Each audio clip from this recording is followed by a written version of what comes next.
So, what are the main causes of this kind of stress?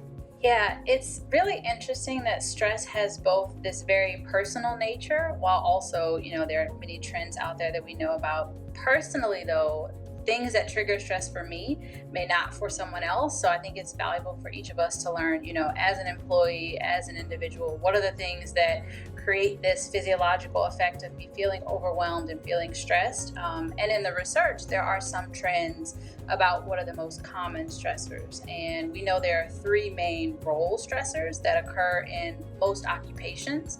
And those include role overload. So feeling like, you just have too much to do. You can't accomplish it at all in the time that you're given. Another is role ambiguity. So not having clarity on what's expected of you or, how you're going to be evaluated, that can understandably cause stress for people.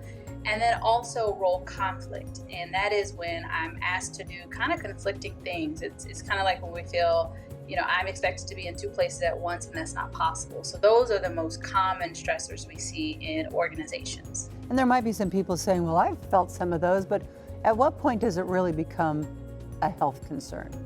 One thing I think that's important to remember is that, stress happens. We all experience stress, so we can all have these kind of proactive things in place because we know it's coming, right?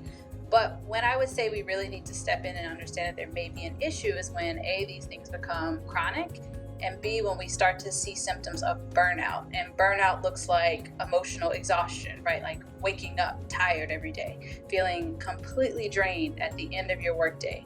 Burnout also looks like depersonalization, like starting to feel really cynical about your job, not feeling like you enjoy it at all, and reduced personal accomplishment. So feeling like, you can't get anything done, you can't do anything meaningful. When we start to feel any of those often, that's something where we should think about this as a really serious issue to get ahead of.